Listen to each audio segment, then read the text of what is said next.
¿Sabes qué es 5W?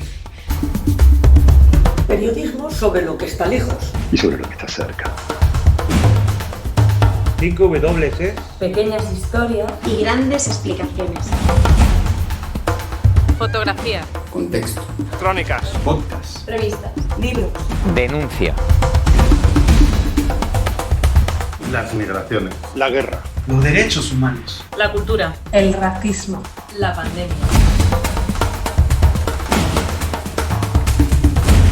Oriente Medio. América Latina. Europa, Asia. África. Las socias. Las socias.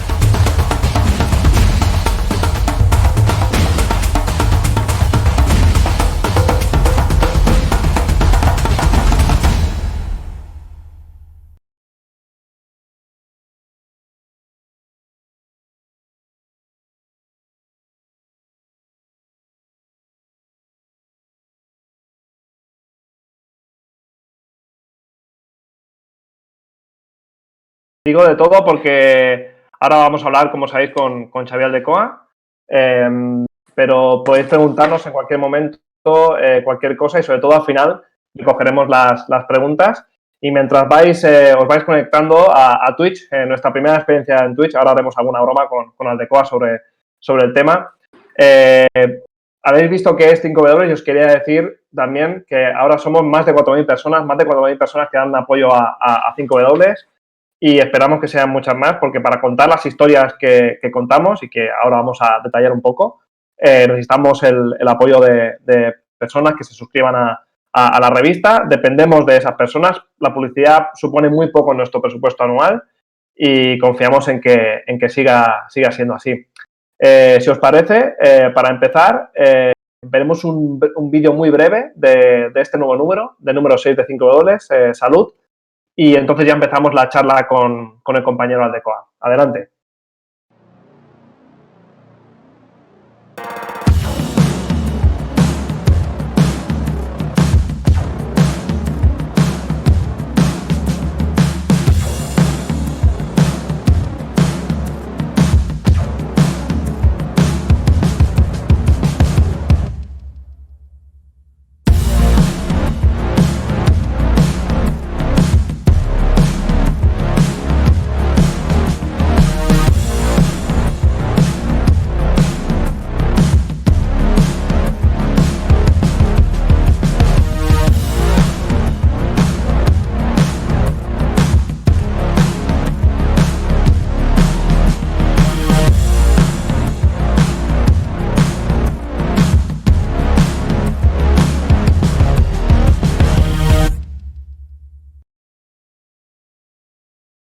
Pues ya tenemos aquí también al compañero Xavier Aldecoa, periodista, cofundador de 5W, autor de Indestructibles, Hijos del Nilo, Océano África y conocido por todos y todas. ¿Qué tal, Xavier? Bienvenido a 5W, Xavier, que es nuestro nuevo lema.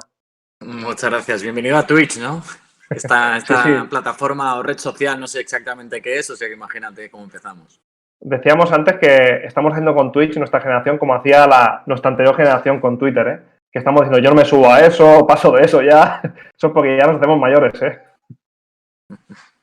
Hace un tiempo que nos hemos hecho mayores, Sí. Agus. Pero bueno, podemos seguir disimulando que es ahora. Bueno, pues estamos aquí con Xavier para hablar de lo que queráis, como os decía antes, que a partir de la media hora, sobre todo, ahí podéis hacer vuestras preguntas y dar cualquier tema que queráis, pero nos queríamos centrar en este número 6 y sobre todo en migraciones bajo la pandemia. ¿Por qué? ¿Y por qué nosotros? Porque Xavier publica aquí un reportaje muy largo, aquí te has tenido que batir el cobre, ¿eh? Un reportaje largo sobre la migración que llegaba sobre todo a las Islas Canarias, sobre todo a finales del año pasado, a partir de septiembre. Y yo tengo un ensayo también más corto que reflexiona sobre la movilidad, ¿no? en el mundo. Es decir, que nos demos cuenta también de la belleza que tiene y de la importancia que tiene la movilidad en el mundo, sobre todo a raíz de la pandemia. Entonces, quería empezar, Xavi, si te parece. Vamos haciendo un poco de ping-pong. Pero quería empezar con tu tema porque además, desgraciadamente, esta actualidad. Recientemente ha muerto una 2 años de Mali, que llegó a las Islas Canarias, Naboti se llamaba. Y bueno, quería preguntarte, porque ahora de vez en cuando se habla, ¿no?, de los naufragios que hay, sobre todo se habla, yo creo, con el ángulo español, porque no vemos qué pasa en el origen. Tú recorriste toda la costa, cientos de kilómetros, ¿no?, Senegal, Mauritania, Sáhara Occidental, y fuiste al origen. ¿Qué viste ahí, no? Y qué cuentas en el reportaje. Tampoco lo cuentes todo, pues si no la gente no va a comprar la revista, pero cuéntanos qué viste ahí en el origen y todo lo que quieras sobre esto.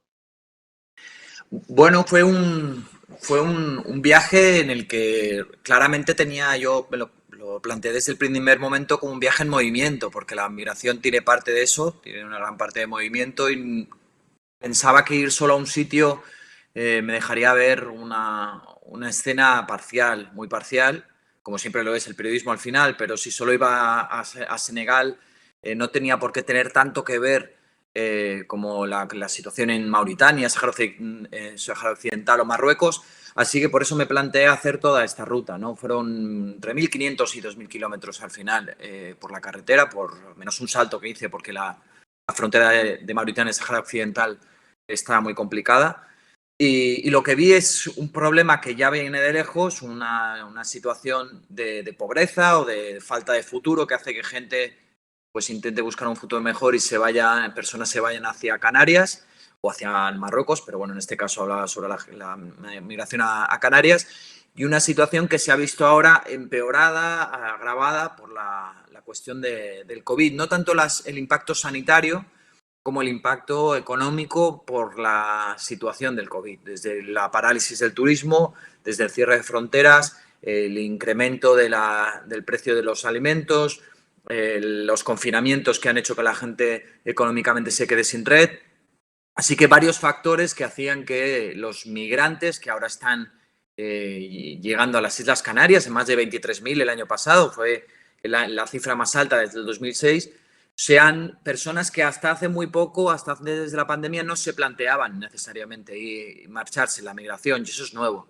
Es gente que de repente ha perdido su red, como decía, su modo de vida, ya sean pescadores en Senegal o gente dedicada al turismo o a cuestiones de la agricultura o en Marruecos, y han decidido irse, y ahora mismo pues estamos en esa situación. Por eso es un reportaje que intenta explicar una situación diferente y compleja, y porque no tiene demasiado que ver una situación en Senegal o en Marruecos o en Mauritania. Mira, precisamente por eso creo que es interesante cómo lo enfocas en el reportaje, pero también en el espacio que tienes, ¿no? Me acuerdo cuando hablamos sobre el reportaje, de cómo lo íbamos a encarar, bueno, cómo lo ibas a encarar tú. Claro, como dices, son varios países, 3, hay dinámicas muy complejas, hay un pasado también que hay que explicar, y hay una parte incluso tuya personal que también aportas, algo que también hacemos a menudo en 5W. Y ahora que este nuevo formato que hemos escogido, que teníamos algunas dudas, una de las cosas por las que hemos apostado es por tener crónicas como la tuya, que son crónicas muy largas, más incluso que las que teníamos antes. ¿Para qué? Para que ese tipo de coberturas, tú hiciste una cobertura larga, pero tenías mucho material y a veces, normalmente ese material a donde va, yo creo, es a los libros, va a los libros, ¿no? Los libros que publicamos muchas veces va ahí, y en este caso también, Caparrós lo dice, ¿no? El refugio del mejor periodismo son los libros, pero también en este caso es la revista, yo creo, ¿no? Y bueno, quería que me contaras también un poco ese hilo conductor que construyes en el reportaje, y también lo que hay un poco de fondo, yo creo, ¿no? Que es la paradoja de que con la pandemia pensamos que se iban a parar los movimientos de población. Aquí vemos claro que en esta ruta se han activado, ¿no? Pero ¿hasta qué punto, que es algo que discutes ahí, hasta qué punto la COVID-19 tiene que ver con eso, la crisis económica, o no tiene que ver, o cuál es tu mirada sobre eso? Bueno, de hecho es algo que enlaza, y ahora lo comentamos con tu ensayo, porque es la cuestión del movimiento. Por eso también enlazo en algún momento breve del texto lo que me pasa a mí, porque para nosotros es un fastidio moverse, ahora cuesta moverse. Todos nos hemos quedado en nuestras casas, y yo cuando me muevo significa que tengo que hacer PCRs cada vez que paso una frontera, todas las dificultades, la corrupción envuelve pues esos movimientos en los que ya la gente no está mirando hacia allí, es más fácil que haya policías o fronterizos corruptos, incluso médicos que utilizan esa necesidad de tener un PCR para pasar una frontera como puerta abierta a la corrupción, a enriquecerse individualmente.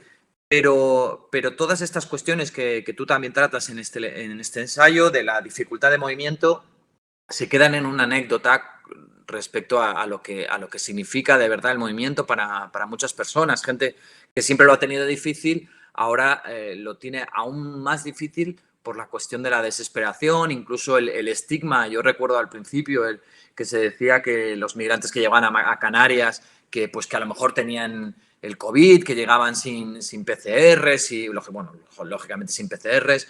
Esa cuestión queda también ensombrecida ahora mismo por la cuestión del COVID, ¿no? De la pandemia. Esos movimientos se han hecho aún todavía más difíciles, si cabe.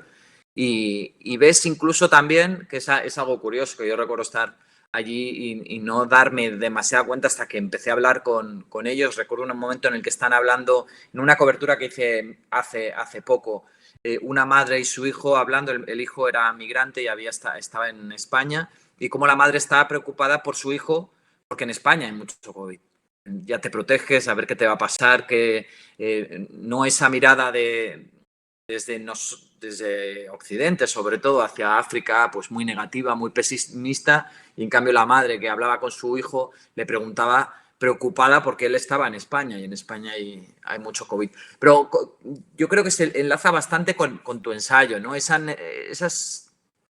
percepción que tenemos ahora claramente de que el movimiento era uno de los grandes privilegios que tenía nuestra civilización, la occidental al menos. Y qué significa realmente, qué asociación tan directa tiene el movimiento con la libertad. Sí, exacto. Bueno, lo que planteo en el texto es justamente eso, ¿no? En ese ensayito es pensar la libertad desde el movimiento, ¿no? Partiendo de nuestra experiencia durante la pandemia, con esta cosa tan obvia de que, como tú decías, no se puede comparar con otras situaciones, pero es cosa tan obvia de que nos damos cuenta de que se coarta nuestra libertad cuando no podemos salir de casa o salir de una comarca o de una provincia, etcétera, en este caso por motivos sanitarios, ¿no? Entonces nos damos cuenta de quizá una de las formas más elementales de la libertad, que es la libertad de movimientos, y que eso lo ponemos en duda constantemente.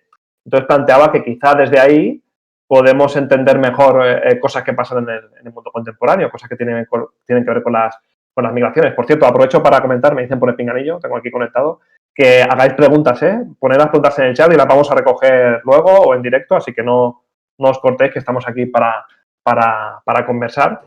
Y bueno, siguiendo con el hilo de lo que comentamos. De este tema o cualquier otra cosa que les apetezca saber de la revista, del curro, de cómo ha cambiado el trabajo, lo que sea, que pregunten lo que sea, que después no hace falta que sea solo sobre el COVID o sobre los temas que estamos hablando. Las preguntas serán abiertas, así que sin timidez. Y además vamos a abrir el compás también a eso, a la revista en general y a otras cosas después, ya verás, porque luego siempre nos desmadramos, ¿no? Cuando empezamos a charlar, nos salimos del asunto central. Pero bueno, yo creo que este es importante y sobre todo también porque yo creo, no sé cómo lo ves tú, Xavi, sobre todo a partir del reportaje que hiciste y de otros viajes que has hecho durante estas semanas, que esta pandemia ha sido una especie de 11S en el sentido en su impacto en cómo utilizar el miedo, ¿no? Yo al menos lo he vivido así, ¿no? El miedo se usó de inmediato después del 11S. El motivo era nuestra seguridad, nuestra supuesta seguridad, y la excusa era el terrorismo, ¿no? Y mucha gente aceptó que se coartaran sus libertades, de muchas maneras, ¿no? Y en concreto eso afectó también a los movimientos de población y sobre todo incluso a personas refugiadas, sobre todo que salían de países de mayoría islámica, yo creo. Ahora vemos que aparece otro miedo, que es el miedo sanitario. Evidentemente, las restricciones están muy justificadas en muchísimos casos y son necesarias, pero yo pienso más en el medio plazo, ¿no? En la puerta que puede abrir esto a que, si se ha usado antes otro tipo de miedo relacionado con la seguridad o relacionado también con la economía otras veces, ¿no? Para intentar frenar las migraciones, que se use ahora algo tan potente como la salud para vulnerar los derechos de las personas que se mueven. No sé tú cómo lo ves, si quieres aplicarlo más a esa cobertura que has hecho ahora más en en África Occidental o hace una reflexión más general, pero no sé cuál es tu opinión sobre eso, Xavi. Sí, bastante de acuerdo. En tu ensayo, de hecho, esa comparación, ¿no?, entre el 11S y el COVID en el impacto en nuestras libertades, en el continente africano lo ves de manera directa. Desde Uganda, por ejemplo, donde durante la campaña electoral se utilizó la excusa del COVID para reprimir a la oposición. O sea, Uganda es un país en el que tú vas caminando por la calle y menos en los centros comerciales no ves a nadie con mascarilla. Sin embargo, en los meetings, en los rallies de la oposición, sobre todo del principal opositor, un tipo joven que moviliza mucha juventud, en cuanto había más de 20 personas, la policía entraba, detenía a la gente, incluso al propio Bobi Wine, y con la excusa del COVID se controlaba a la población. Y lo hemos visto también en Kenia, donde sobre todo al inicio hubo más muertes a causa de la violencia policial para controlar el confinamiento que por la COVID. Esas violencias que se escondían y se ocultaban detrás de la COVID, en este caso son violencias muy claras, ¿no? Una violencia represora para controlar la cuestión electoral, contra la democracia, la otra contra la salud de las personas, pero debajo de eso se ocultan un montón de pequeños rasguños a la libertad de las personas y lo vemos claramente. O sea, yo recuerdo cuando estaba en Barcelona confinado, el impacto que me daba no era tanto el no poder salir, sino el que si salías, si te paraba la policía. Me pararon una vez en la policía cuando iba a hacer un reportaje precisamente para 5W. Y esa sensación de que en esa discusión con el policía estaban tus derechos. En plan, nos pararon. Te hacen más piquetes en Barcelona que en Kenia, ¿eh? No, total. Sí, es que cuando he ido a Uganda, cuando he ido a Tanzania, o bueno, Tanzania es otro cantar, o a Sudáfrica, pero sí esa sensación de que no había esas miradas de soslayo de decir qué hace este tío caminando por la calle, o en cambio en Blanes recuerdo estar con Guillem Trius, que nos parara la policía y ¿qué hacéis? Y con una actitud como muy coercitiva, o sea, diciéndote qué hacías allí y teniéndote que justificar, cuando eso no lo he visto en otros lados. Entonces creo que lo que dices tú en el ensayo al final, que habrá muchos gobiernos que intenten darlo como derechos adquiridos porque es un superpoder que les hemos dado, pero la sociedad no creo que se lo preste para siempre. Ahora estamos aún agazapados por el miedo y atenazados por el miedo, pero me da la sensación de que no va a ser así siempre. Espero que no sea así siempre también. No sé cómo ves tú, ¿crees que va a ser tan fácil recuperar la libertad que teníamos, o como pasó con el 11S, y lo vemos cada vez que nos quitan unas tijeritas o unos jabones de más de 100 mililitros en el aeropuerto? Eso ha venido para quedarse. Bueno, yo pienso que los estados están más musculados, ¿no? En este contexto, está claro. Y eso tiene cosas positivas y negativas, porque también le abre puertas, por ejemplo, a cosas importantes como la redistribución de la riqueza, a hacer políticas públicas. Quiero decir que hay una serie de cosas que puede hacer y que pueden ser positivas, pero efectivamente está la otra parte. Has hablado de varios ejemplos. Yo recuerdo, por ejemplo, por no hablar de ahora, del contexto actual, la epidemia de ébola en Uganda con Museveni, que eso lo que hacía era, lo que hacía Museveni en aquel caso era quedarse en el puesto y instrumentalizar la situación para ganar más poder, y estamos viendo más ejemplos o intentos de instrumentalizar en este caso la pandemia para perpetuarse en el poder o simplemente para ganancias políticas. Y yo pienso que me resulta difícil pensar que los estados van a renunciar a estos superpoderes, como decías y como habíamos escrito en el texto. A estos superpoderes me parece difícil que renuncien a ellos.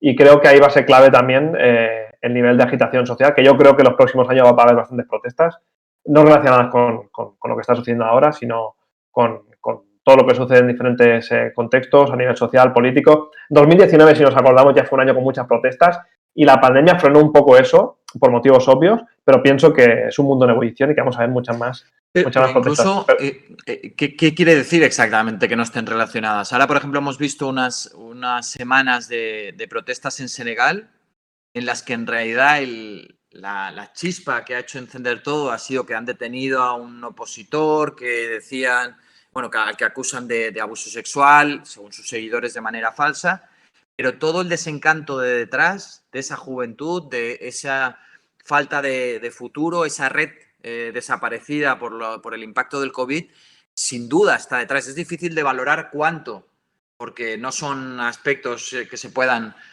palpar, pero por supuesto están detrás de ese desencanto, y ese desencanto lo vamos a ver. Luego, por comentar un poco lo que decíamos de ese superpoder que les hemos dado a los gobiernos y que los están aprovechando, la salud es tan potente que también explica de alguna manera el sinsentido que es Tanzania. O sea, Tanzania es el único país negacionista de África. Técnicamente, el presidente, que ha fallecido hace unos días, no niega el COVID, niega que el COVID esté en Tanzania. En mayo dejó de contar. Está bien, está bien trobat, que decimos en catalán, ¿eh? Está bien, Sí, sí. bien hallado eso. ¿Eh? Es como, no, yo no soy negacionista, pero en mi país Sí existe, no, pero aquí no, ¿eh? Pero entre que hay una creencia en, pues, por ejemplo, desde el gobierno se pedía a la gente que rezara o que tomara una bebida tradicional a base de jengibre, limón y cebolla, que es horrible. La probé en el último viaje y, madre mía, es un buen batido. Vomitiva. Pero no solo se explica con estas creencias, que realmente muchos tanzanos se creen en esta medicina tradicional, en estos remedios, sino también porque el año pasado había elecciones en Tanzania. En noviembre había elecciones. Entonces, hay un momento en el que a Magufuli le interesa explicar o decirle a la población que su gestión del coronavirus ha sido positiva, porque él es un gran líder. Entonces, este intento de decirle a la población, nosotros os hemos defendido bien, nosotros ya no tenemos coronavirus, también tiene esa intención. Yo soy un gran líder, hemos acabado con el coronavirus antes que nadie. Y luego ya no se puede desdecir hasta que llegue a noviembre y son unas elecciones que además no son libres. Lo que quiero decir es que no solo hay un intento de quitar libertades, sino manipular la salud, el miedo a perder la salud para ganar tus intereses o a favor de tus intereses. En Uganda, de una manera burda, deteniendo directamente a los opositores. En Tanzania, desde el otro lado, yo os he defendido vuestra salud, por tanto, soy el líder que necesitáis. Mira, aprovechando eso, Xavi, y ya tenemos muchas preguntas. ¿Sí? La última que veo tiene que ver, y vamos a hacer todas, pero permitidme que esta que nos va a pelo. Martí, creo que es, Martí. Dice, me parece muy interesante la comparación con el 11S. ¿Qué medidas restrictivas concretas creéis que podrían quedarse cuando pase la COVID? Así como cambió la seguridad de los aeropuertos a raíz del 2001. Como Xavi se ha ido, lo comento yo. A ver, la primera yo pienso que es la que precisamente estamos comentando, la más evidente, tiene que ver con los movimientos de población. Yo creo que eso va a ser, es que es una justificación fantástica y me refiero a medio plazo, no ahora, porque ahora evidentemente tenemos medidas restrictivas al viaje, ¿no? Yo me refiero en el medio plazo, que se pongan en marcha medidas que restrinjan las migraciones y que esté de fondo la salud como una de las justificaciones para evitar eso. Y luego habrá una cosa que yo creo que pasará, que será el carnet de vacunaciones para viajar. Yo creo que esto pasará.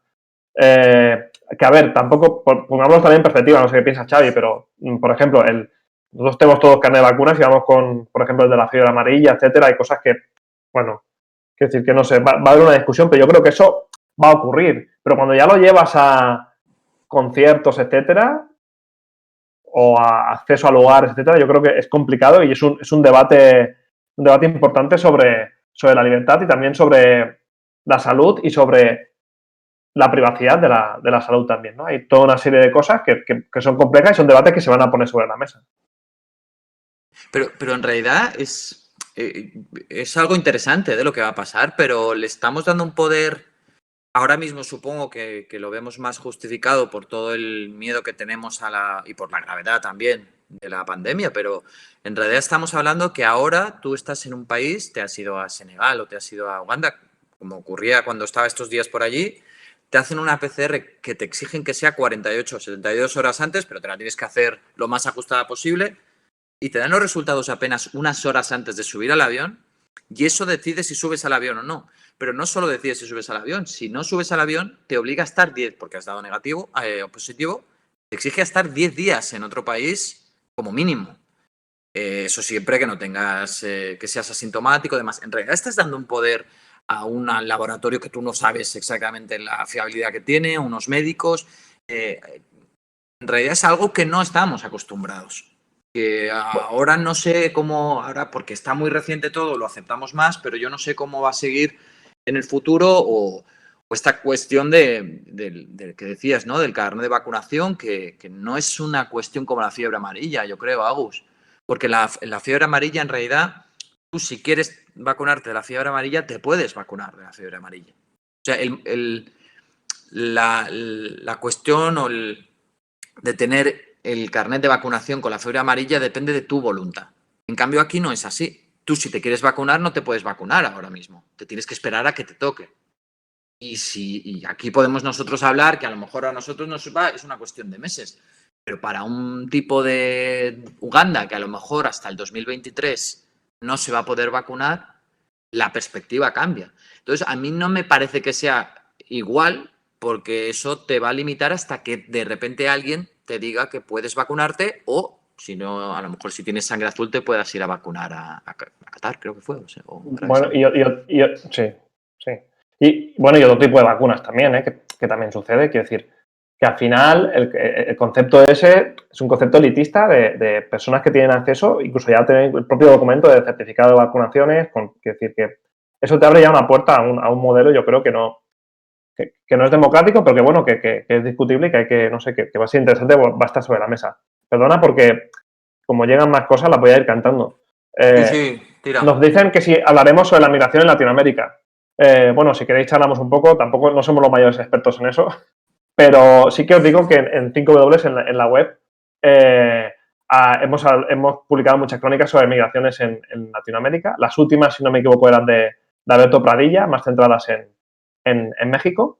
Pero bueno, tenemos también otros profesionales, fotógrafos, fotógrafas, cronistas que han escrito crónicas sobre el tema. Y bueno, ahora mismo yo creo que Latinoamérica los focos más importantes son sin duda Venezuela, que es un éxodo en los últimos años que no tiene casi precedentes. Quizás solo se puede comparar con Siria en cuanto a números. Y evidentemente el corredor mexicano, ¿no? Todas las personas de Centroamérica que huyen cruzando México para intentar llegar a Estados Unidos. Y luego otro tipo de movimientos más históricos, por ejemplo, el desplazamiento interno en Colombia, etcétera. Si hay alguno si queréis compartir algo o comentar alguno en concreto sobre ellos. Yo el único que conozco es el de México, pero bueno, hay crónicas en la revista y si queréis también preguntar o comentar alguno en concreto, podemos también hacerlo. Ya me llegó, Aldecoa, atención, comentan, ya me llegó la revista nueva. Enhorabuena, compis. Aprovechamos para comentar que efectivamente es una revista nueva, Aldecoa. Porque tú y yo al principio dudábamos un poco del formato, porque antes la revista era un poco más pequeñita, yo creo que más juguetona, yo creo, pero se nos quejaron, entre ellos Ramón Lobo, mítico corresponsal, se quejó de que no podía leerla porque efectivamente la letra era un poco pequeña y ahora es verdad que esto gana ya mucho espacio con la letra, la fotografía. Yo creo que es un paso adelante. Más grande que un libro normal, que por cierto, aprovecho, Agus, ahora hablamos de esto también. Ahora hablamos de eso. Estamos hablando de la revista nueva y qué cojones, revista nueva, ahora un pedazo de libro nuevo. Un poco de propaganda, claro. Sí, hay que comentarlo. Sí, guárdatelo ahí. Es sobre COVID y la verdad que está de puta madre. Los que os apetezca ver cómo se derrumbó todo y además el tipo... Yo recuerdo esos días y precisamente relacionándolo con lo que antes decíamos del movimiento. Yo recuerdo esos días en las que yo tenía una tensión terrible porque yo quería salir, pero a la vez también tienes que valorar tu contexto, la familia, pues qué significa que tú vayas a reportear, si dejas de ver a los tuyos y demás. Y claro, tú y Ana estabais en ese momento pues con todas las posibilidades, pero implicaba también un valor, ¿no? Esa duda de salir a reportear cuando todo el mundo te gritaba que lo que estaba pasando era gordo y lo que había que hacer era meterse en casa, esconderse en casa. Bueno, ya que lo comentas, gracias por el pase de Iniesta.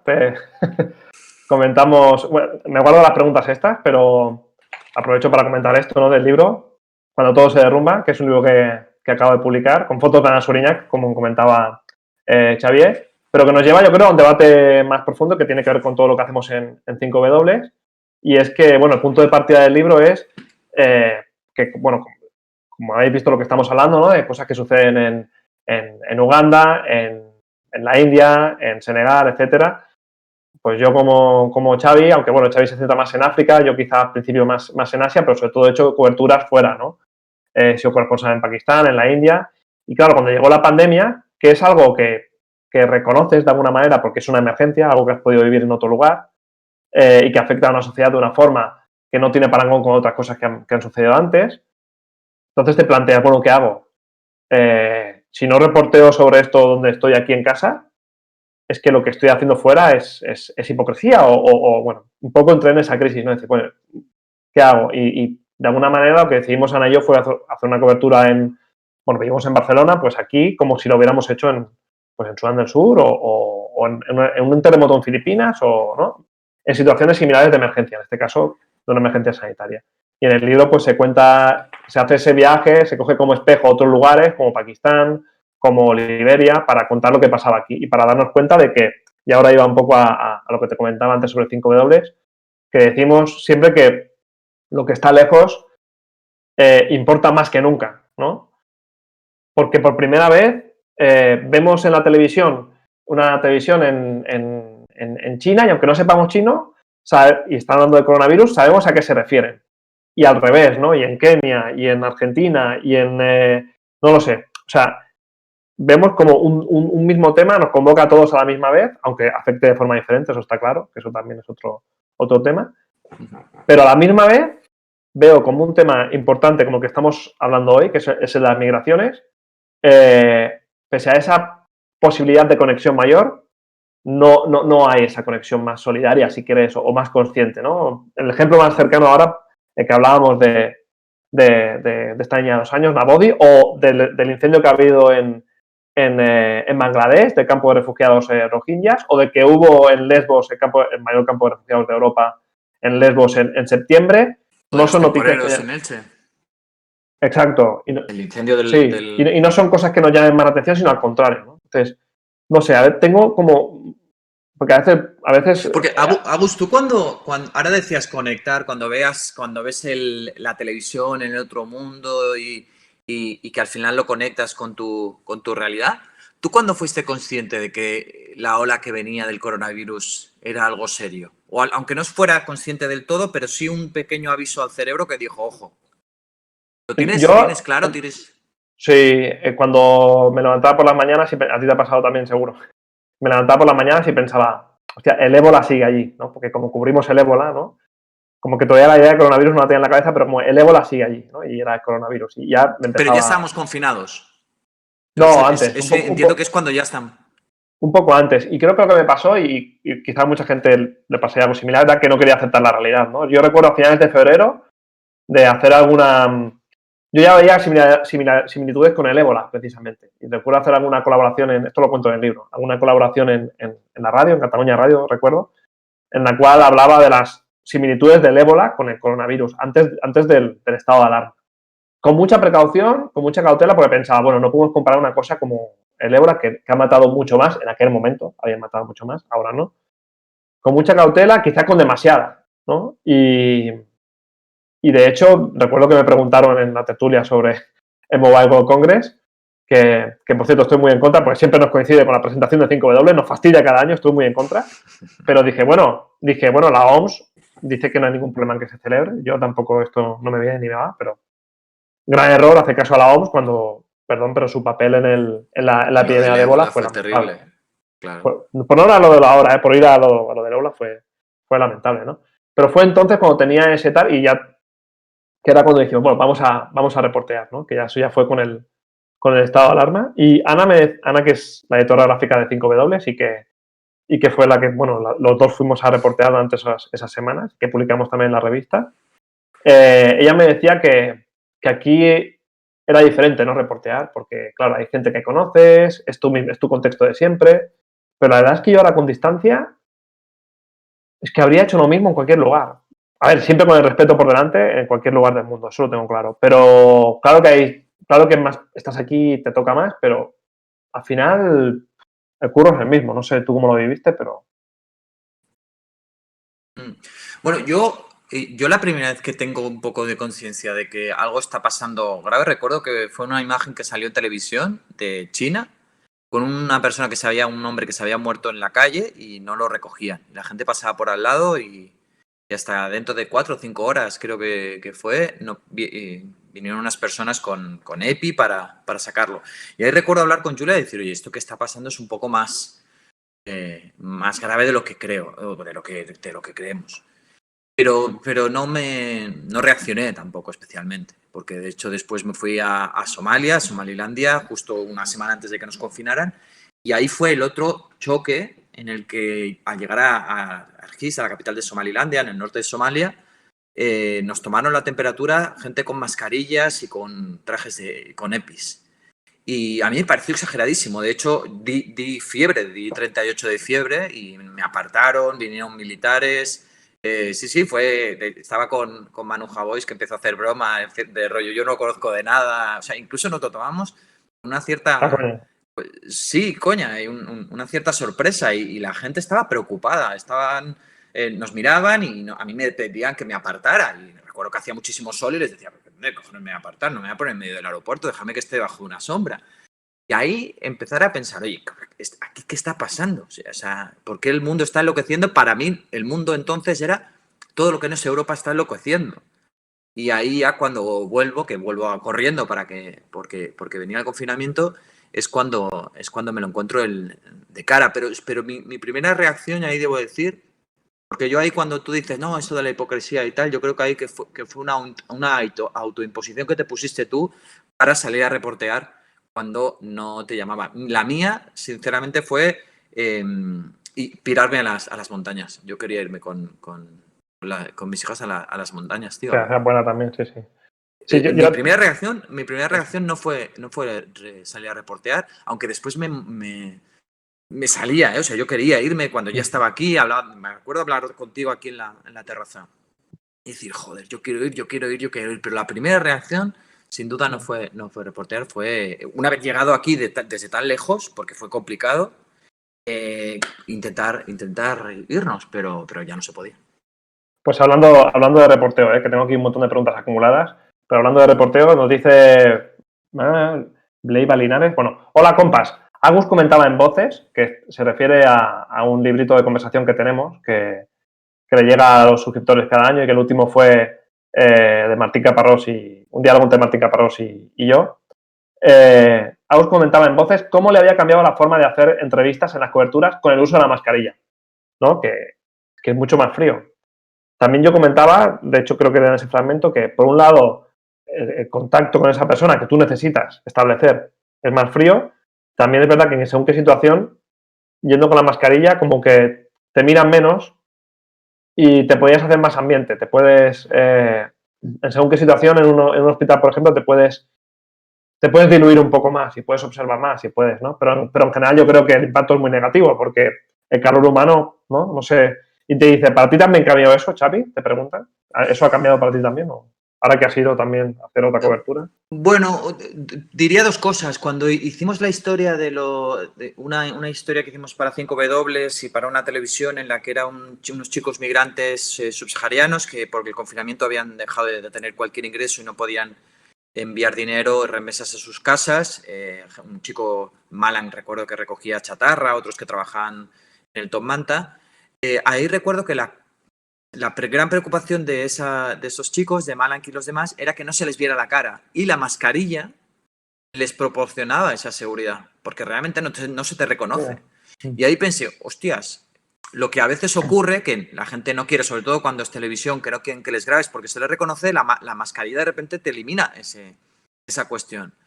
Pero yo prácticamente diría que es la única ventaja que le veo, quizá como mucho el que quedas un poco difuminado o camuflado cuando como periodista vas con la mascarilla en según qué sitios.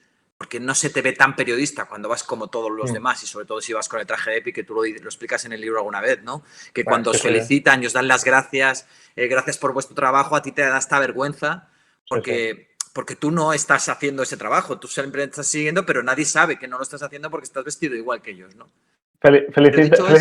Felicito usted a los médicos, que yo solo estoy haciendo periodismo, eso no tiene ningún valor. Nadie sabe, nadie puede diferenciarlo. Pero sin embargo, sí que lo he notado y es una de las cosas que más echan de menos cuando vas a África y ves que la gente no lleva mascarillas y se empieza a saludar, a sonreír.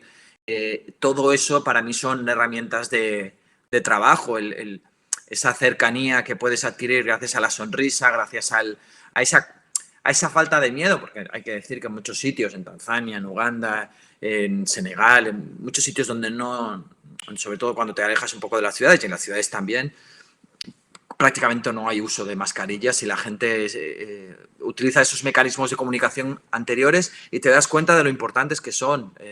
Simplemente la seguridad o la percepción de falta de seguridad o seguridad que te da el saludar a la gente y ver cómo te reaccionan, el cómo te miran, cómo te saludan, cómo te sonríen o no. Estábamos en San Luis, en un barrio de pescadores, donde es un poco complicado entrar, depende de qué rollo vayas, y las mascarillas te dificultan el saber cómo está impactando tu presencia allí. Así que para mí, yo sí pudiera elegir las mascarillas bien lejos, para siempre. Aprovecho para comentarte, Xavi, es que me está ardiendo el móvil. Me comenta el equipo de realización de 5W que te pongas más luz, que se ve muy oscuro de fondo, tal, no sé. Mientras haces lo que quieras, pero te recojo el guante. Bueno, es que, claro, se van 800. Voy a... Bueno, le quito esto porque... O sea, si te oigo... Vale. Pero recojo el guante. Estos son las cosas del directo. Recojo el guante con eso y, bueno, Xavi precisamente me comentaba hace poco que ha leído mi libro y decía que le costaba reconocer a algunos personajes, ¿no?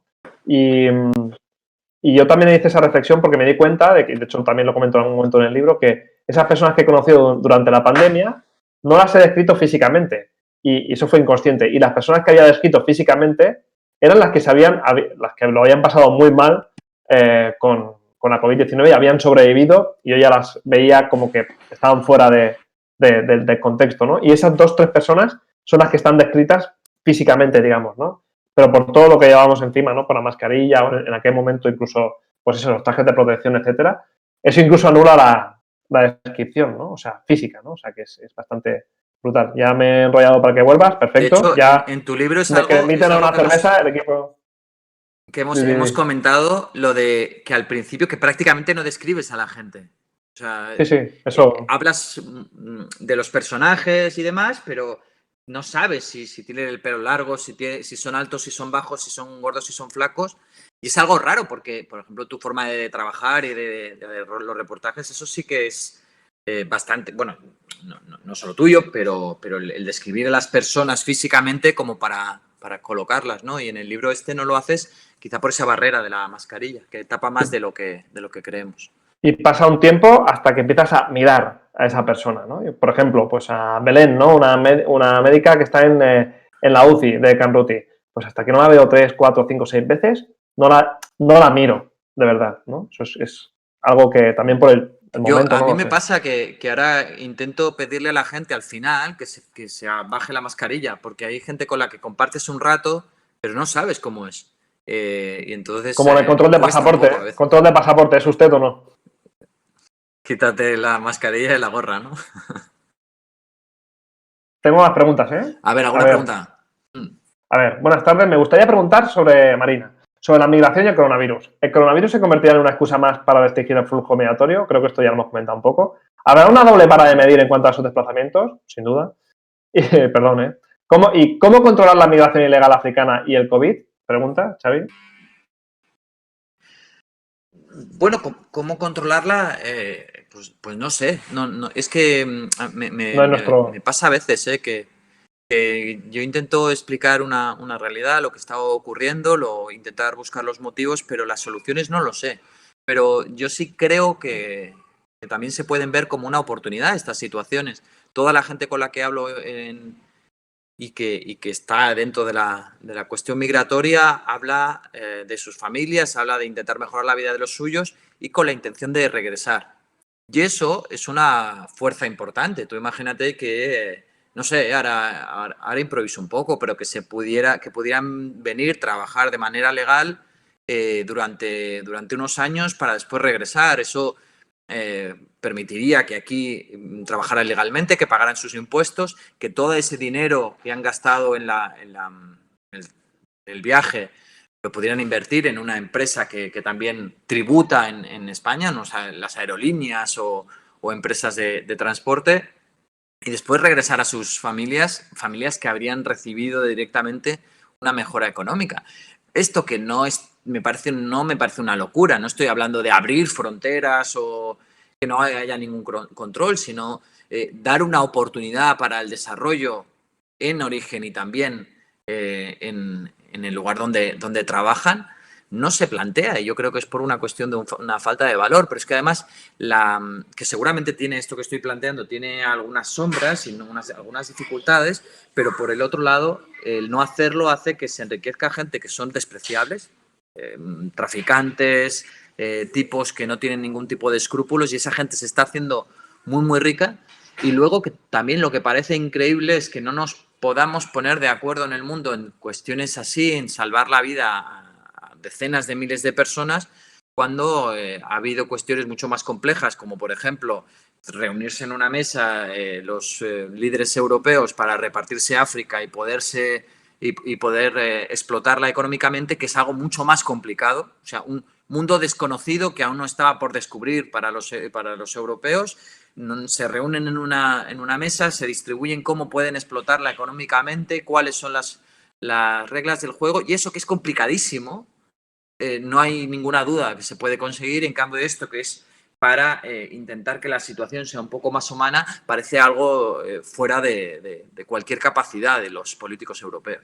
Que esa parte, por cierto, Xavi, de la de los traficantes, en tu cobertura también la tocaste, hablaste con un traficante, que lo digo porque a veces es verdad que nos centramos mucho en otros aspectos, pero ahí también tocas eso, y creo que es una parte que sin duda hay que discutir, hay que tocar y hay que analizar por qué sucede eso, ¿no? Yo pienso que las personas nunca pueden ser ilegales, por eso nunca hablo de migrantes ilegales o inmigración ilegal. De hecho, cada vez, que esto ya es otra discusión, pero de hecho cada vez más tiendo a no utilizar tampoco la palabra de migrante o bueno, no sé, porque a veces lo reducimos a la persona a un movimiento, ¿no? Al final, entonces, bueno, no sé. Intento buscar otras cosas, pero el fondo de la pregunta, que supongo que se refiere a eso, yo estoy de acuerdo con Xavi y no es algo tan descabellado. Y simplemente hay países en los cuales la gente que está allí, que quiere salir, sabe que la única manera de ir a Europa es arriesgando la vida. Entonces no tiene otra opción. Si se da la opción a que hubiera un número X de la fórmula que sea, porque también hay que innovar en eso, porque todas las fórmulas de asilo, etcétera, muchas, quizá hay que ser más imaginativo ahí, ¿no? Pero visados humanitarios o visados normales, los que fueran, un número limitado, lo que fuera. Si supieran que hay esa vía, pues seguro que mucha gente no se juega la vida y no caería tampoco en, como comentaba antes Xavi, en manos de luego también, yo por experiencia nuestra, pero yo creo que todo el mundo que conocemos que se mueve, desde españoles o europeos, que se mueven a otros países por una cuestión económica, de mejoría de trabajo, yo la mayoría de los que conozco vuelven. O sea, sí, tengo un amigo en Suiza que se ha quedado allí a vivir porque ha hecho su vida allí y perfecto y está súper contento, pero la mayoría que se han ido pues unos años a Alemania o se han ido unos años a Nueva York, se han ido unos años a intentar mejorar su carrera profesional en este caso, o sea, sin que el punto de partida fuera tan desesperado, pero esto que en el mundo legalizado se ve como una cosa normal, parece que sea imposible de gestionar de otra forma, ¿no? Para la gente que se muere en el mar, y yo no le veo demasiado sentido. Yo no sé exactamente la fórmula, pero tiene que haberla, porque es que la alternativa es que la gente se muera en el mar o en el desierto. Mira, nos escribe Mamen, socia de 5W y amiga, aunque no nos conocemos en persona. Es una maravilla la nueva revista, da fe. O sea, le gusta, el nuevo formato le gusta. Y también tiene pedido el libro de Agus. Muy bien, muy bien, muy bien. Y nos pregunta, te pregunta de hecho, ¿qué tal es la calidad de la atención médica sobre el COVID durante la pandemia en los países africanos que has estado, Xavi? Bueno, es que se da la particularidad, es verdad que en algunos, claro, depende mucho de los países, porque, por ejemplo, en Gambia solo hay 2 camas de cuidados intensivos. El porcentaje es muy bajo, pero también es verdad que como la edad en el continente africano, la media de edad es muy baja, son 18 años, y prácticamente solo hay un 3% de personas con más de 65 años, el impacto sanitario ha sido mucho menor. Entonces, no ves a tanta gente que haya pasado el COVID de una manera terrible, aunque las hay. Recuerdo en Sudáfrica entrar al hospital Steve Biko y allí ver pues, una situación pues, muy complicada, como puede haberla en otros lugares, pero precisamente Sudáfrica es un país que a nivel de hospitales pues está, también porque tiene una parte de privatización importante, pues está mucho más desarrollada que otros países. Pero bueno, en general y hablando, pues claro, por ejemplo, Sudán del Sur tenía más vicepresidentes que ventiladores al inicio de la pandemia. Entonces, claro, me parece que son 5 o 6 vicepresidentes y tenía 4 ventiladores para emergencias. Así que ese desequilibrio que lo vemos ahora en su segunda etapa, que es en las vacunas. Hoy mismo acaban de llegar precisamente a Sudán del Sur las primeras vacunas. Sudáfrica, que es el país más afectado y conscientemente más afectado, porque también es el que hace más test de PCR con diferencia del continente, empezaron a vacunar precisamente cuando estaba allí en febrero, 2 meses más tarde que España. O sea, ves ahí también un desequilibrio que va a seguir y va a seguir durante mucho tiempo, porque las previsiones es que hasta 2023, incluso más allá, no estén vacunados la mayoría de la población africana. Nos pregunta también Silvia, desde el trabajo de campo, ¿qué paralelismos o diferencias veis entre los mitos y estigmas que se pueden estar creando con la COVID-19 y los que se crearon con el VIH y siguen presentes? Y luego también pregunta otra cosa, ¿qué rutas migratorias crees que son las más peligrosas en cuanto a riesgo COVID o inestabilidad derivada de COVID? Bueno, por empezar por esta, no tanto por el riesgo del COVID, pero por ejemplo el COVID lo que ha hecho es que mucha gente se lance a esta ruta migratoria hacia Canarias, que sí es una de las más peligrosas. No solo viene derivado por el COVID, también viene derivado porque la ruta libia se ha hecho tremendamente peligrosa, porque hay muchos secuestros, hay esclavitud, hay una subcontratación de fronteras por parte de los países europeos, en Níger y en Algeria, que no respetan los derechos humanos, países que no respetan los derechos humanos. Entonces, esa ruta se hizo muy peligrosa. Eso unido al COVID ha hecho que la gente, como decía antes, que no se había pensado nunca en migrar, se suba a esas piraguas, a esos cayucos, para ir a Canarias. Y una de cada 8 embarcaciones naufraga. Así que sí está relacionada con el COVID, porque el COVID es uno de los factores importantes que ha hecho que gente se suba a esas barcas que están matando a mucha gente. Yo creo que estas cuestiones del COVID no van a ser el único motor de muchas cuestiones, ¿no? Como la cuestión de la migración se suma a unos problemas antiguos y los agrava. Igual que la cuestión económica o de las desigualdades, también en España, no son el motivador único. Estamos hablando de gente que ya estaba con el agua en el cuello, en el caso de España y incluso más abajo en otros países, y la COVID lo que ha hecho es acabar de hundir a la gente. Pero no nace el problema del COVID. El COVID lo que hace es agravarlo aquí y allí también, y allí quizá más.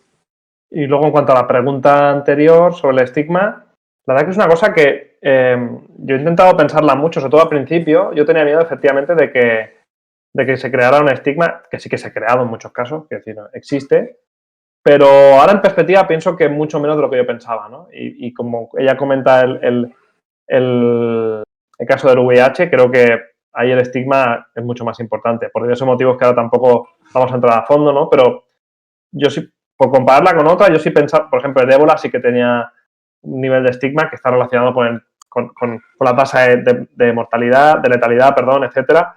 Y con otras cosas, yo creo, ya leyendo el libro de Susan Sontag, el de la enfermedad y sus metáforas, pensaba también que, bueno, al ser una enfermedad respiratoria, no, quizá el estigma no es tan, no lo sé cosas ahí antropológicas o no sé, pero la verdad es que, visto en perspectiva, aunque existe el estigma, no veo que sea tan importante como en el caso, por ejemplo, del VIH, que llega hasta hoy y es tremendo. Bueno, es mucha más... una anécdota, sí. pero precisamente lo que decía antes de Somalilandia, cuando llegué y me tomaron la temperatura y vieron que tenía 38 y me apartaron y demás, sí que fue la primera vez en la que me preguntaron de dónde venía. Dije de Madrid, porque había salido de Madrid, y se había hecho escala y dije que Roma, y en aquella época Italia era el peor sitio de Europa del COVID.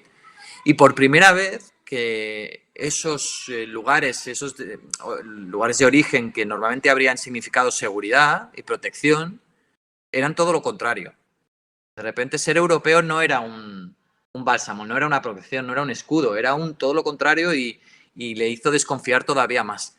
Yo no sé cómo va a derivar eso, sí que, porque ahora ya es una cuestión más global, pero yo, por ejemplo, ahora quiero ir a zonas bastante rurales de Congo y no sé si eso puede ser un factor.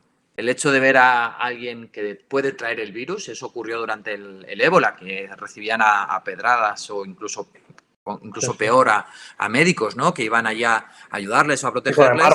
Y con el Marburg también, sí. También. Sí. Entonces, yo no sé cómo va a cambiar eso, no en ciudades, no en lugares más accesibles, sino en sitios que entre ellos se sienten protegidos, pero conscientes de que hay un virus en el mundo que pueden traer los visitantes, si eso va a cambiar la perspectiva respecto a esos visitantes. Espero que no sea muy violenta ese recibimiento, pero que soy consciente que puede haber cambiado.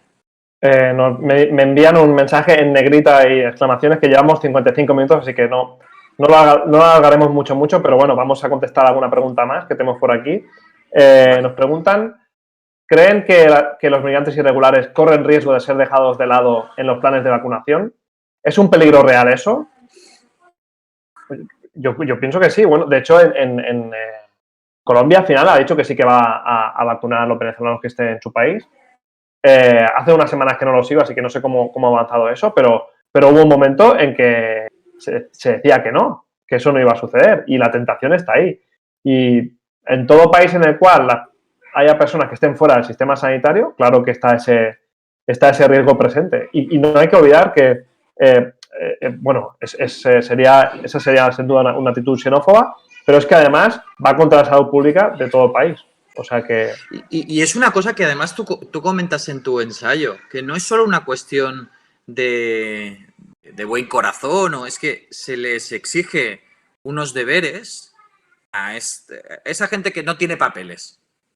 Cuando está en tu país se les exige unas obligaciones. O sea, cuando había un confinamiento, ellos también debían estar confinados. Cuando solo se puede salir para ir a comprar comida, ellos solo pueden salir aunque tengan necesidades económicas como el que más, incluso más a lo mejor en algunos casos. Ellos tenían esas obligaciones, pero sin embargo no tenían ningún beneficio, ninguna ayuda. Recuerdo estar hablando con Malan, que vivía con 8 personas, que no tenía acceso a mascarillas. Y yo le dije, no, pero en las farmacias se da mascarillas. Y él me dijo, no, a nosotros no. Y le expliqué que había gente que las cedía. Hubo una época, no sé cuánto duró, pero que las farmacias daban una mascarilla.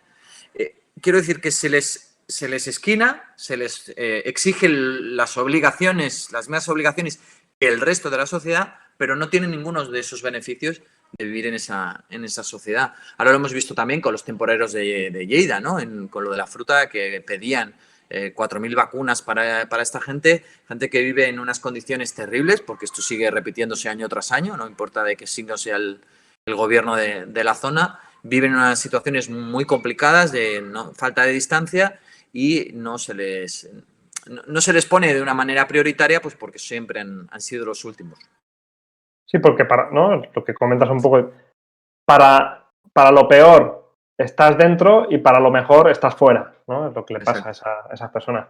Hay varios comentarios de Guruche sobre lo que hablábamos del estigma, que me dice que ella piensa que sí, que a nivel comunitario hay muchos informes en zonas rurales que asocian el estigma por contagio a factores similares a los del VIH, SIDA y tuberculosis. Puede ser. Sí, yo no niego que el estigma existe, sin duda. Y sobre todo al principio, yo creo, y por llevarlo más al terreno antropológico, asociado, yo creo, sobre todo a poblaciones de origen asiático. O sea, creo que eso pasó. Lo que pasa es que aquí la diferencia es que el VIH estaba asociado, el estigma estaba asociado también a una cuestión física. Normalmente el enfermo de VIH, cuando avanzaba la enfermedad, tenía, pues adelgazaba mucho, tenía algunos aspectos físicos que hacía que el impacto del estigma primero fuera más visible porque la gente se alejaba. Pero, por ejemplo, tengo un par de colegas en Guatemala que iban a hacer un reportaje, dieron positivo, tuvieron que quedarse confinados y cuando acabó el confinamiento, cuando ya dieron negativo, intentaron retomar ese documental que estaban haciendo y toda la gente con la que habían pactado para hacer entrevistas, al volverles a llamar a decir, oye, ahora ya somos negativos, queremos ir a hacer las entrevistas, les dijeron que no, que ellos ya no querían hacer las entrevistas. Pero eso es raro, ¿no? O sea, al final es eso, que el positivo es transitorio, ¿no? Y luego... Pero el miedo no responde a la razón, el estigma nunca ha respondido a la razón, el estigma es miedo puro y duro y eso significa que si tú sabes que esa persona ha tenido positivo, cuando él te dice que es negativo, tú te curas en salud, pero no por la razón, sino por el miedo, para que no se acerque a ti una posibilidad de riesgo. Antes de hacer un par de cositas que quería hacer antes de acabar, de conversar sobre un par de cositas de 5W y de periodismo, que vamos a hablar ahora. También hay otra pregunta de Alejandra. Dice, ¿creéis que la muerte de la niña de 2 años en Canarias hará cambiar algo en las políticas migratorias españolas? Bueno, yo pienso que para nada, que no, cero efecto. Perdón por no. Yo creo que no. O sea, es que no, hubo un tuit de Pedro Sánchez diciendo que lo lamentaba mucho y a las pocas horas supimos que su madre estaba viva y había sido retenida mientras la niña estaba en cuidados intensivos, pues luchando por su vida, como después lamentablemente sucedió, que murió. La madre estaba retenida en otro lado, ¿no? Entonces, a mí me da la sensación que igual que lo de Ailán, es que cuando murió el niño sirio en la frontera de Turquía con Grecia, en la playa, aquello lo que cambió es una cuestión de para peor para los migrantes porque se cerraron las fronteras y se les empezó a llevar más refugiados. Es que fue la única diferencia, en las que había una diferencia como de clase en el que los refugiados tenían un poquito más de razones para moverse que los migrantes que tenían menos. Pero allí sí que hubo un cambio, aunque fue un espejismo después, pero yo ahí sí que pienso que hubo un cambio, tuvo mucho más efectos que lo que yo sospecho que va a tener esta muerte, pero significó cierre de fronteras después. O sea, al principio no, al principio de hecho fue el principio de Welcome Refugees y todo esto, y al principio lo que pasa es que después efectivamente, después de eso fue 2015, ¿no? 2016, 17, 16 fue el acuerdo de Unión Europea-Turquía. Y luego, además, el auge de partidos xenófobos. Y luego, efectivamente, al final, si te vas 5 años después, miras atrás y dices, bueno, es que efectivamente todo ha ido hacia atrás, ¿no? O sea, a eso me refiero. O sea, ¿hubo un cambio en la mentalidad social? Puede, sí. Yo creo que el impacto de ahora de la niña maliense no va a ser tanto. O sea, sí que creo que ha significado un impacto social, pero no tanto ni muchísimo menos como aquel. Y va a quedar bastante aterrado, sobre todo también porque hay otras cuestiones que enseguida entierran esos sentimientos. Y al gobierno yo pienso que no le interesa.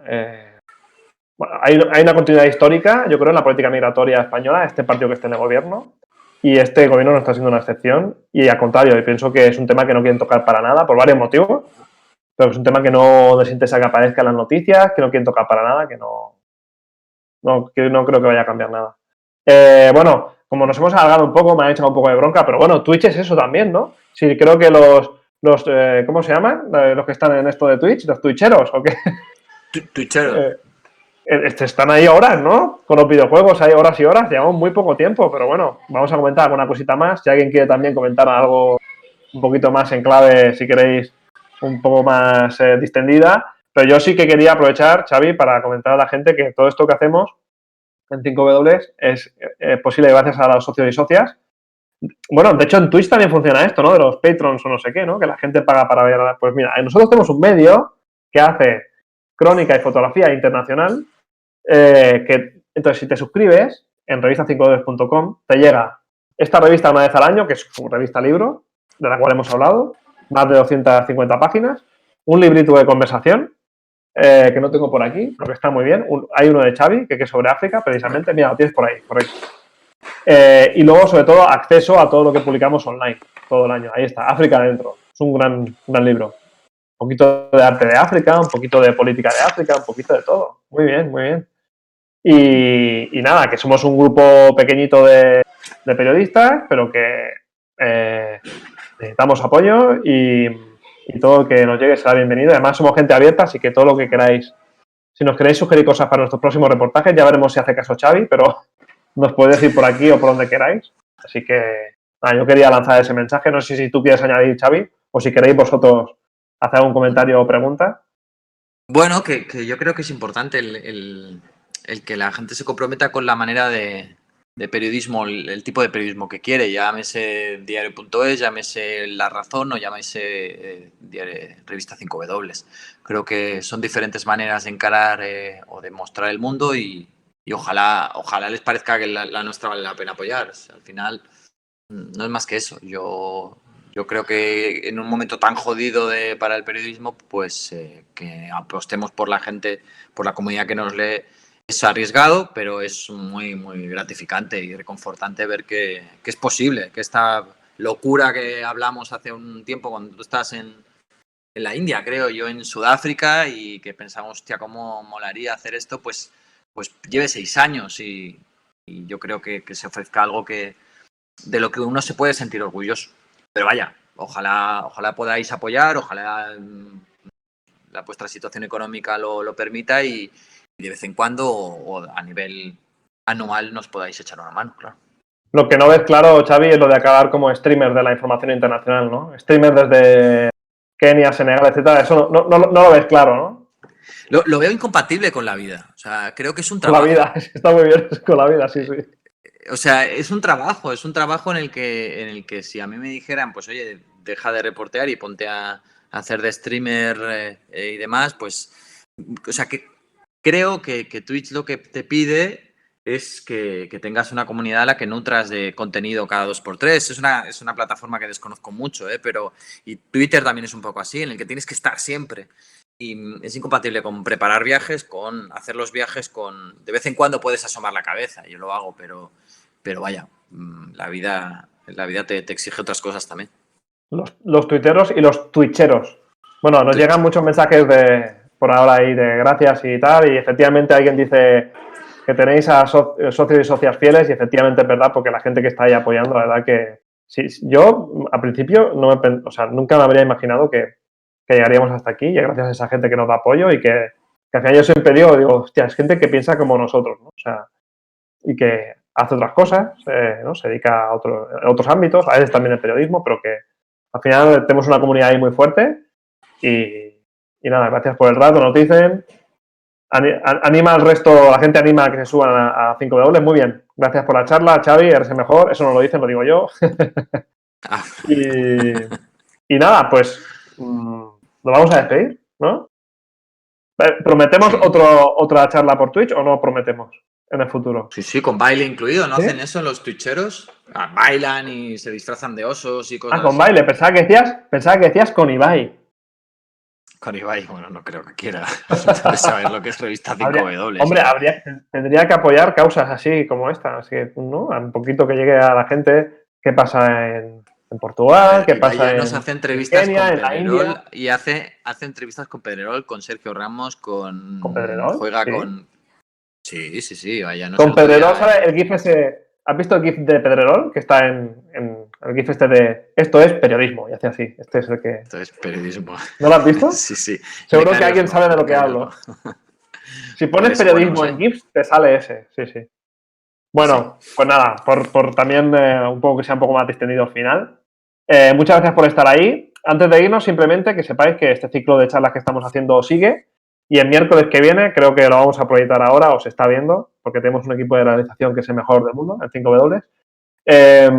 Va a ser una charla entre Santi Palacios y Ana Suriñac sobre cómo fotografiar el dolor, también para hablar de todo, de esto y de todo, ¿no? Y en este caso, relacionado con la fotografía, que nosotros no hemos hablado porque estamos vetados como fotógrafos en la revista. Solo se nos permite escribir, Xavi, pero no fotografiar, porque si no... Es la única revista donde no me publican fotos. Esto es... Sí. La única, porque tiene prestigio. Sí.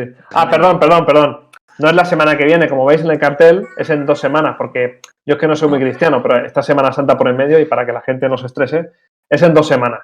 No es muy cristiano, pero las vacaciones sí las haces, ¿eh? Bueno, no te pienses. Yo soy mucho de que en Semana Santa y verano estoy currando más que en... Este año no, por eso ya te lo digo, este año no. Eso sí. No es de muy cristiano, eso es muy de freelance. Que normalmente este las año vacaciones sí, es cuando, exacto, sí. cuando más se puede publicar. Es que los freelance son más bien ateos, yo creo, pero sí. Qué remedio, vale, pues y inmortales. Sí, eso, bueno. Bueno, pues creo que ya se ha visto por ahí la información. Y nada, Xavi, muchas gracias por acompañarnos. Ha sido un placer como siempre. Igualmente.